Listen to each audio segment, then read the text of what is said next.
ഞങ്ങളും ക്രൂശിക്കപ്പെട്ട ക്രിസ്തുവിനെ പ്രസംഗിക്കുന്നു. ദൈവ തിരുനാമത്തിന് മഹത്വം ഉണ്ടാകട്ടെ. എബ്രായ ലേഖനം 11-ാം അധ്യായം 24-ാമത്തെ വാക്യം മുതൽ, വിശ്വാസത്താൽ മോശ താൻ വളർന്നപ്പോൾ പാപത്തിൻ്റെ തൽക്കാല ഭോഗത്തെക്കാളും ദൈവജനത്തോടുകൂടെ കഷ്ടമനുഭവിക്കുന്നത് തിരഞ്ഞെടുത്തു. പ്രതിഫലം നോക്കിയതുകൊണ്ട് ഫറവോൻ്റെ പുത്രിയുടെ മകനെന്ന് വിളിക്കപ്പെടുന്നത് നിരസിക്കുകയും മിസ്രയീമിലെ നിക്ഷേപങ്ങളെക്കാൾ ക്രിസ്തുവിനെ നിന്ന് വലിയ ധനം എന്ന് എണ്ണുകയും ചെയ്തു. വിശ്വാസത്താൽ അവൻ അദൃശ്യ ദൈവത്തെ കണ്ടതുപോലെ ഉറച്ചു നിൽക്കുകയാൽ രാജാവിൻ്റെ കോപം ഭയപ്പെടാതെ മിസ്രയീം വിട്ട് പോന്നു. വിശ്വാസത്താൽ അവൻ അദൃശ്യ ദൈവത്തെ കണ്ടതുപോലെ ഉറച്ചു നിൽക്കുകയാൽ രാജാവിൻ്റെ കോപം ഭയപ്പെടാതെ മിസ്രയീം വിട്ട് പോന്നു. മോശ ഭയപ്പാടകന്നവനായി ദൈവത്തിൻ്റെ ശുശ്രൂഷ ചെയ്തു.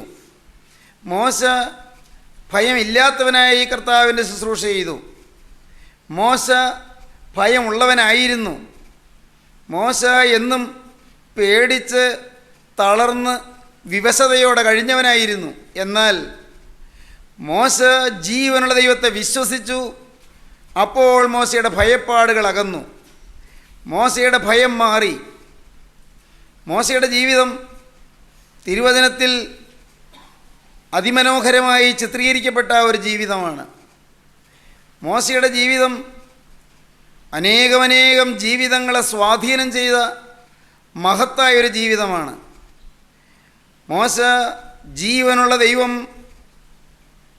എൻ്റെ ഗ്രഹത്തിലൊക്കെയും വിശ്വസ്തൻ എന്ന് അരുളി ചെയ്യുവാൻ തക്കവണ്ണം വിശ്വസ്ത പുരുഷനായി നിന്ന ദൈവദാസനാണ്.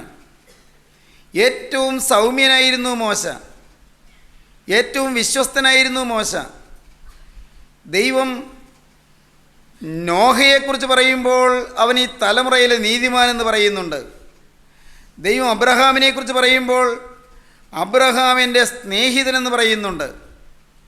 ദൈവം മോശയെക്കുറിച്ച് പറയുമ്പോൾ അവൻ്റെ ഗ്രഹത്തിലൊക്കെയും വിശ്വസ്തൻ, ഏറ്റവും സൗമ്യനായ പുരുഷൻ എന്ന് ദൈവം പറയുന്നുണ്ട്. മോശ ദൈവത്തിൻ്റെ വിശ്വസ്ത പുരുഷനായി ജീവിച്ചു. ദൈവം ദാവീദിനെക്കുറിച്ച് പറയുമ്പോൾ ദാവീദ് ദൈവത്തിൻ്റെ ഹൃദയപ്രകാരമുള്ള മനുഷ്യൻ, ദൈവത്തിന് ബോധിച്ച മനുഷ്യൻ എന്ന് പറയുന്നുണ്ട്. ദൈവം ദാനിയേലിനെ കുറിച്ച് പറയുമ്പോൾ ദൈവത്തിൻ്റെ ഏറ്റവും പ്രിയപുരുഷൻ എന്ന് പറയുന്നുണ്ട്.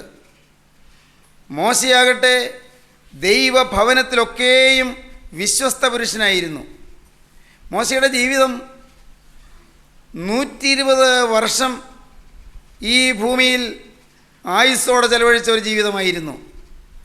ആ 120 വർഷത്തെ 40 വർഷം വീതമുള്ള 3 ഭാഗങ്ങളായി തിരിക്കുന്നത്, 3 ഘട്ടങ്ങളായി തിരിക്കുന്നത് മോശയെക്കുറിച്ച് പഠിക്കുന്നതിനും തിരുവചനം അഭ്യസിക്കുന്നതിനും സഹായകമാണ്. മോശയുടെ ജീവിതത്തിലെ ആദ്യത്തെ 40 വർഷം അത് മിസ്രയീമിൽ കഴിഞ്ഞ കാലങ്ങളാണ്. മോശയുടെ ജീവിതത്തിൻ്റെ 40-ാമത്തെ വയസ്സ് മുതൽ 80-ാമത്തെ വയസ്സ് വരെയുള്ള കാലം സ്വന്തം നാട് വിട്ട് വീട് വിട്ട് അന്യദേശത്ത് മിദ്യാനിൽ തൻ്റെ അമ്മായപ്പനായ യിത്രോയുടെ ഭവനത്തിൽ കഴിയുന്ന കാലമാണ്. മോശയുടെ ജീവിതത്തിലെ ഒടുവിലത്തെ 40 വർഷം 80-ാമത്തെ വയസ്സ് മുതൽ 120-ാമത്തെ വയസ്സ് വരെ മോശ തിരികെ മിസ്രയീമിൽ എത്തുകയും നിത്യനായ ദൈവത്തിൻ്റെ മഹോന്നതമായ സ്വർഗീയ കാര്യപരിപാടിയിൽ വളരെ സുശക്തമായ നിലയിൽ ദൈവത്തിൻ്റെ ശുശ്രൂഷയിൽ പങ്കാളിയായി നിൽക്കുകയും ചെയ്ത കാലമാണ്. ആദ്യത്തെ 40 വർഷം ദൈവം മോശയ്ക്ക് വേണ്ടി കരുതിയ കാലങ്ങളാണ്. രണ്ടാമത്തെ 40 വർഷം മോശയ്ക്ക് വേണ്ടി കരുതിയ കാലങ്ങളാണ്. ഒടുവിലത്തെ 40 വർഷം മോശ ദൈവത്തിന് വേണ്ടി ഉപയോഗിക്കപ്പെട്ട കാലങ്ങളാണ്. ആദ്യത്തെ 40 വർഷം ദൈവം മോശയെ കരുതി, മോശയ്ക്ക് വേണ്ടി എല്ലാം ദൈവം കരുതുകയും എല്ലാം ഒരുക്കുകയും ചെയ്തു.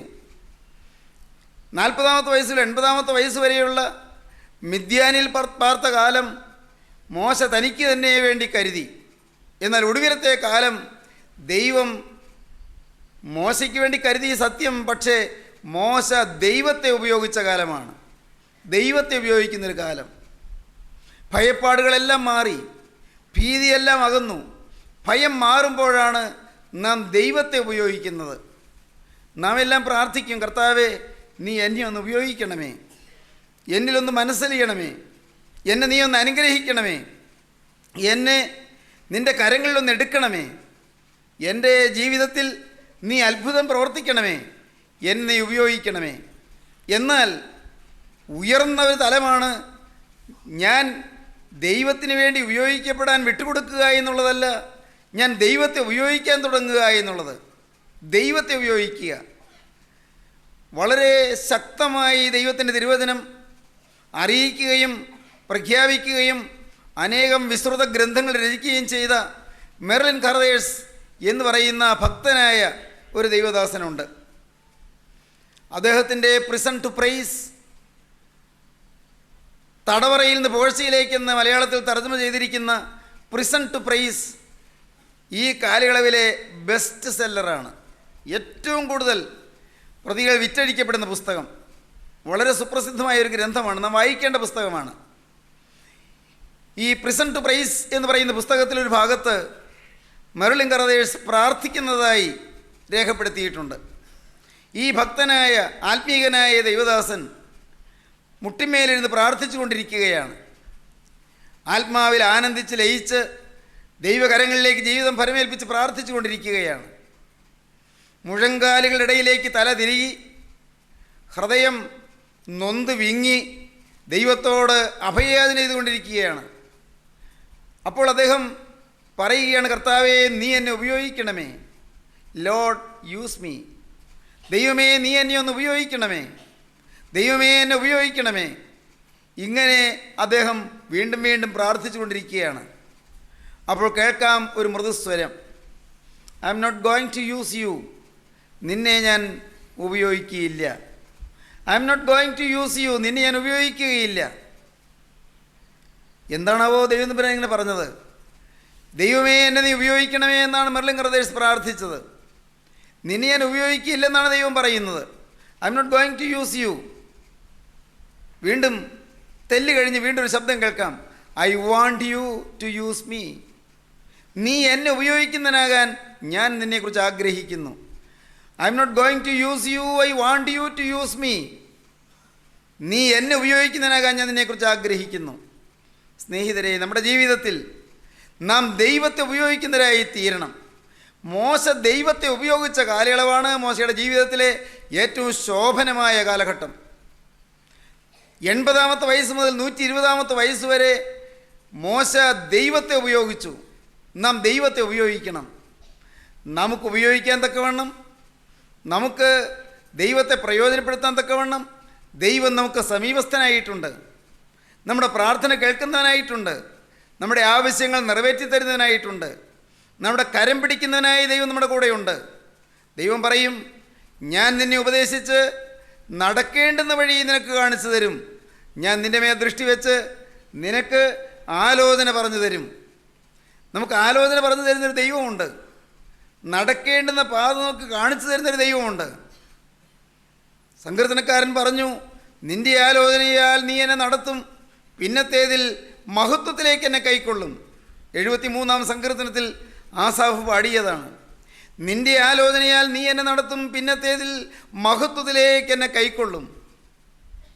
പ്രിയപ്പെട്ടവരെ, യെശയ്യാ പ്രവാചകൻ ദൈവത്തിൻ്റെ ശബ്ദം ഇപ്രകാരം അരുളി ചെയ്തു, നീ വലത്തോട്ടോ ഇടത്തോട്ടോ തിരിയുന്നുവെങ്കിൽ വഴി ഇതാകുന്നു, ഇതിലേ നടന്നുകൊള്ളുവീനെന്ന് ഒരു വാക്ക് പിറയിൽ നിന്ന് കേൾക്കും. കർത്താവ് നിങ്ങൾക്ക് കഷ്ടത്തിൻ്റെ അപ്പവും ഞെരുക്കത്തിൻ്റെ വെള്ളവും മാത്രം തന്നാലും ഇനി നിൻ്റെ ഉപദേഷ്ടാവും മറഞ്ഞിരിക്കുകയില്ല. നിൻ്റെ കണ്ണ് നിൻ്റെ ഉപദേഷ്ടാവിനെ കണ്ടുകൊണ്ടിരിക്കും. നീ വലത്തോട്ടോ ഇടത്തോട്ടോ തിരിയുമ്പോൾ വഴി ഇതാകുന്നു, ഇതിലേ നടന്നുകൊള്ളുവീനെന്ന് ഒരു വാക്ക് പിറയിൽ നിന്ന് കേൾക്കും. ദൈവത്തിൻ്റെ കരം പിടിച്ച് നടത്തുന്ന ദൈവീക നടത്തിപ്പ്, the guidance of the holy spirit, പരിശുദ്ധാത്മാവിൻ്റെ നടത്തിപ്പ്. ദൈവം നമ്മെ ആലോചന പറഞ്ഞ് നടത്തും. ഓരോ സ്റ്റെപ്പും വയ്ക്കുവാൻ ദൈവം നമ്മെ നടത്തും. ഓരോ ചുവടും വെച്ച് പോകുവാൻ ദൈവത്തിൻ്റെ പരിശുദ്ധാത്മാവ് നമ്മെ നടത്തും.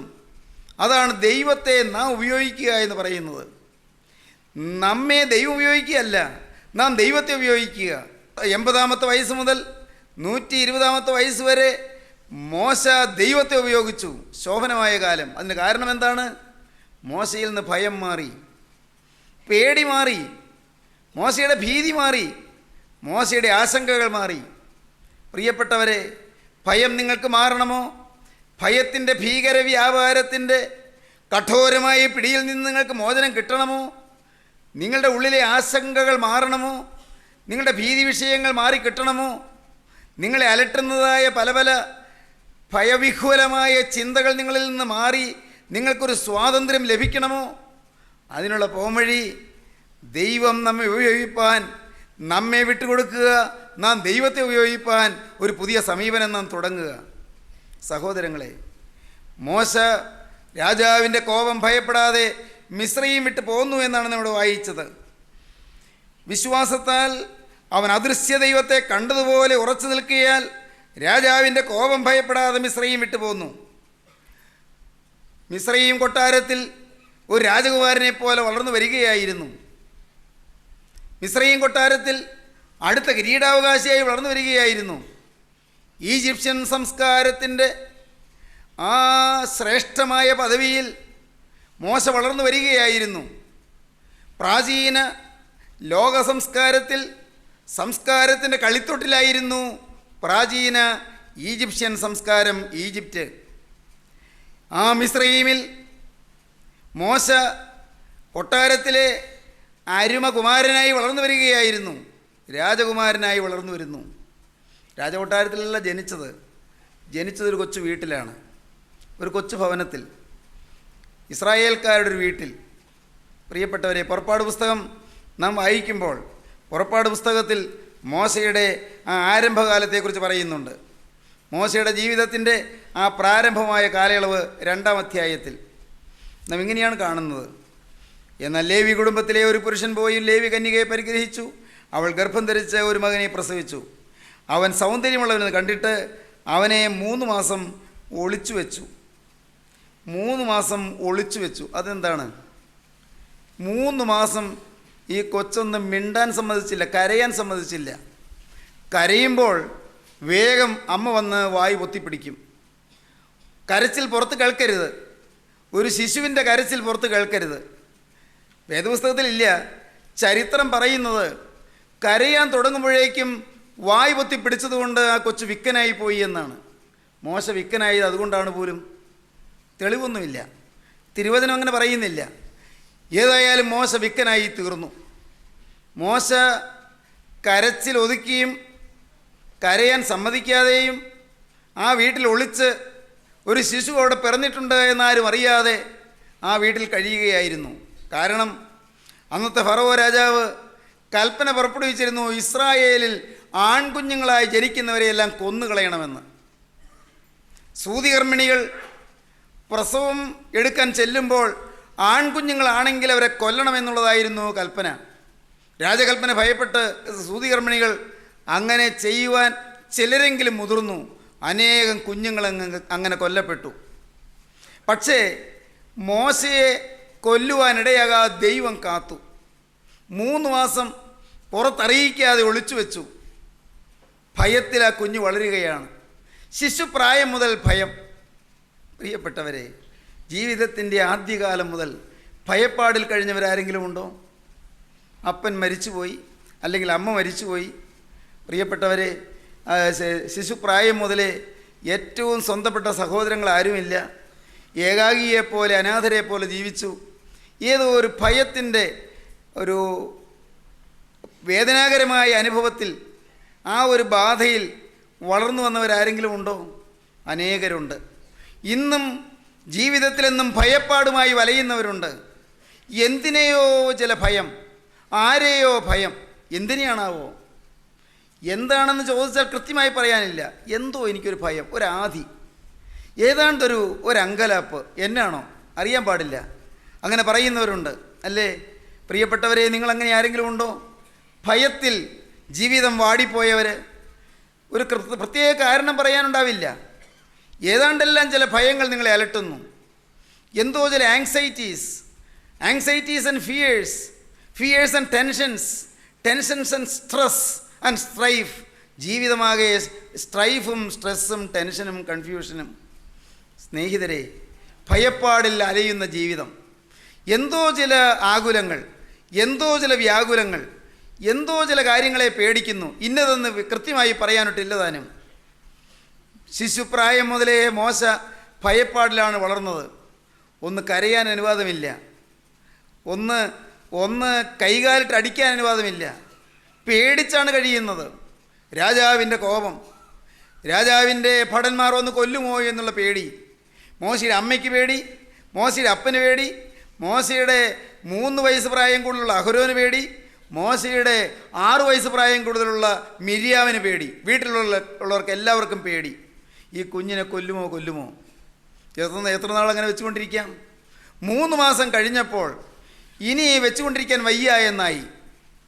നാം അപ്പോസ്തല പ്രവൃത്തികളുടെ പുസ്തകത്തിൽ സ്തേഫാനോസിൻ്റെ പ്രസംഗം വായിക്കുമ്പോൾ അവിടെ നമുക്ക് കാണാം 7-ാം അധ്യായം 20-ാം വാക്യം. ആ കാലത്ത് മോശ ജനിച്ചു, ദിവ്യ സുന്ദരനായിരുന്നു. അവനെ 3 മാസം അപ്പൻ്റെ വീട്ടിൽ പോറ്റി. പിന്നെ അവനെ പുറത്തിട്ടപ്പോൾ ഫറവോൻ്റെ മകൾ അവനെ എടുത്ത് തൻ്റെ മകനായി വളർത്തി. ഈ മോശയെടുത്ത് പുറത്തിട്ടു എന്നാണ് അപ്പോസ്തല പ്രവൃത്തിയിൽ പറയുന്നത്. മോശയെ പുറത്തിട്ടു. എങ്ങനെയാണ് പുറത്തിട്ടത്? ഉപേക്ഷിച്ച് കളഞ്ഞു. ഏതായാലും ഫറവോൻ്റെ ഭടന്മാർ കൊല്ലും, എന്നാൽ ഇവനെ നദിയിൽ അങ്ങ് ഒഴുക്കിവിടാം, എങ്ങനെയെങ്കിലും രക്ഷപ്പെട്ടാലായി. നീലനദിയിൽ, ലോകത്തിലെ ഏറ്റവും നീളം കൂടിയ നദികളിലൊന്നായ നീലനദിയിലെ പെരുവെള്ളത്തിൽ തിരമാലകളിങ്ങനെ നൃത്തം ചെയ്ത് ഒഴുകുന്ന നീലനദിയുടെ വിരിമാറിൽ കൂടി ഒരു ഞാങ്ങണപ്പെട്ടിയിൽ മോശയാക്കി അടച്ച് അങ്ങനെ ഒഴുക്കി വിട്ടു. പ്രിയപ്പെട്ടവരെ, ഈ മോശയ്ക്ക് ഈ ഞാങ്ങണപ്പെട്ടിയിലുള്ള കുഞ്ഞിന് എന്താണ് സംഭവിക്കാൻ പോകുന്നത്? അമ്മയ്ക്ക് അറിഞ്ഞുകൂടാ, അപ്പൻ അറിഞ്ഞുകൂടാ, ഈ സഹോദരിയായ മിര്യാമിന് അറിഞ്ഞുകൂടാ, 3 വയസ്സ് പ്രായമുള്ള അഹരോനും അറിയാൻ പാടില്ല. 6 വയസ്സുള്ളൊരു പെങ്കൊച്ച് മിര്യാം, അവളാണ് സഹോദരി. ഈ 6 വയസ്സുകാരി മിര്യാം, ഈ മോശക്കുഞ്ഞ് 3 മാസം പ്രായമുള്ള ശിശു പുഞ്ചിരിച്ചുകൊണ്ട് ഞാങ്ങണപ്പെട്ടിയിൽ മലർന്നു കിടക്കുമ്പോൾ അവൾ ആ പൂങ്കവളിൽ പിന്നെയും തെരുതെരെ ഉമ്മ വെച്ചു. അമ്മയും ഉമ്മ വെച്ചു, ചേട്ടൻ അഹരോനും ഉമ്മ വെച്ചു, അപ്പനും ആ കുഞ്ഞിൻ്റെ കവിളിൽ ചുംബിച്ചു. ഞാങ്ങണപ്പെട്ടിയുടെ മൂടി അടച്ചു. ഇനി ഈ കുഞ്ഞിനെ കാണുമോ, കിട്ടുമോ, ആർക്കറിയാം? സഹോദരങ്ങളെ, ആ ഞാങ്ങണപ്പെട്ടി കൊണ്ടുപോയി അവിടെ നീലനദിയിലെ പെരുവെള്ളത്തിലേക്ക് എടുത്തു വെച്ചു. ഞാങ്ങണി ആയതുകൊണ്ട് വെള്ളത്തിൽ പൊങ്ങി നിൽക്കുകയാണ്. ആ ചിറ്റോളത്തിൽ കൂടി അങ്ങനെ ഒഴുകി ഞാങ്ങണപ്പെട്ടി താഴോട്ട് പോവുകയാണ്. തീരത്തുകൂടെ ഈ ഞാങ്ങണപ്പെട്ടി അത് എവിടെയാണ് ചെല്ലുന്നത്, എങ്ങോട്ടാണ് പോകുന്നത് ഒന്നും അറിയാൻ വയ്യാതെ മോശയുടെ പെങ്ങൾ 6 വയസ്സുകാരി മിര്യാം തീരത്തുകൂടി ഇങ്ങനെ നടക്കുകയാണ്. ഇടയ്ക്ക് അവൾ ഓടും. കാരണം ഞാങ്ങണപ്പെട്ടി വേഗം ഒഴുകുമ്പോൾ കൂടെ ഒപ്പം എത്താൻ അവൾ ഓടും. അത് മനോഹരമായൊരു കാഴ്ചയാണ്. ഭാവനയിൽ കണ്ടാൽ സുന്ദരമായൊരു കാഴ്ചയാണത്. പ്രിയപ്പെട്ടവരെ, ഉള്ളു വിങ്ങിക്കൊണ്ട്, കണ്ണീര് തുടച്ചുകൊണ്ട്, ഹൃദയം ഏങ്ങലടിച്ചുകൊണ്ട് ആ പാവപ്പെട്ട കുട്ടി മിര്യാം സഹോദരന്, ഈ ശിശുവിന് എന്തു ഭവിക്കുമെന്നോർത്ത് ഓടുകയാണ്. കുഞ്ഞോ ഇതൊന്നും അറിയുന്നില്ല, ശിശു എന്താണ് സംഭവിക്കുന്നത് അറിയുന്നില്ല.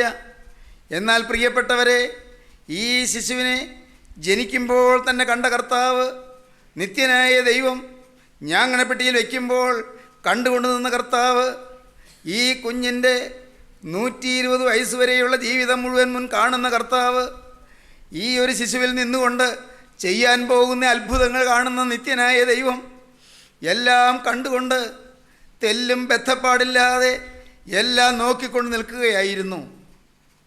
ഇന്ന് ഈ സമയത്ത് പ്രിയപ്പെട്ടവരെ, നിങ്ങളോട് പറയട്ടെ, ഏതെല്ലാം വിഷമസന്ധികളിലൂടെ നിങ്ങൾ നടന്നെത്തി, ഏതെല്ലാം കടമ്പകൾ നിങ്ങൾ കടന്നു വന്നു, ഏതെല്ലാം പ്രതിസന്ധികളെ നിങ്ങൾ അതിജീവിച്ചു, ജീവിതത്തിൽ ഏതേതെല്ലാം പ്രതിസന്ധികളിലൂടെയാണ് നിങ്ങൾ പോകുന്നത്, എന്തെന്ത് ദുരിതങ്ങൾ നിങ്ങൾ അനുഭവിച്ചു, ഏതേത് കഷ്ടപ്പാടുകളിലൂടെ നിങ്ങൾ വലഞ്ഞു കടന്നു. ഓർക്കൂ, എല്ലാം കാണുന്നൊരു ദൈവമുണ്ട്. അവിടുന്നെല്ലാം കണ്ടുകൊണ്ടിരുന്നു. മകനെ, നിൻ്റെ ജീവിതം എങ്ങനെയെന്നും നിൻ്റെ ഭാവി എന്ത് എന്നും നീ എന്തായി തീരണമെന്നും നിന്നെ എന്താക്കി തീർക്കാമെന്നും എല്ലാം കണ്ടുകൊണ്ടും ആശിച്ചുകൊണ്ടും പ്രതീക്ഷ പുലർത്തിക്കൊണ്ടും നിത്യനായ ദൈവം നിന്നെ കണ്ടുകൊണ്ടിരുന്നു. മകളെ, നിൻ്റെ ഭാവിയിൽ നിന്നിൽ എന്തെല്ലാം വൻകാര്യങ്ങൾ നിവർത്തിക്കാൻ സാധിക്കുമെന്നും നിന്നെക്കൊണ്ട് തന്നെ രാജ്യത്തിൻ്റെ കെട്ടുപണിക്ക് വേണ്ടി എന്തെല്ലാം ചെയ്യാൻ കഴിയുമെന്നും നിന്നെക്കൊണ്ട് മനുഷ്യ സമൂഹത്തിൻ്റെ നന്മയ്ക്കായി ഏതേതെല്ലാം അത്ഭുത പ്രവൃത്തികൾ നിർവഹിക്കാൻ കഴിയുമെന്നും പ്രത്യാശയോടെ പ്രതീക്ഷയോടെ ദൈവം ആശ പുലർത്തിക്കൊണ്ട് നിന്നു. ദൈവജനമേ, ഈ നിത്യനായ ദൈവത്തിൻ്റെ കൺമുമ്പിൽ നിങ്ങളുടെ ജീവിതം ഭദ്രമാണെന്ന് നിങ്ങൾ അറിഞ്ഞുകൊള്ളൂ.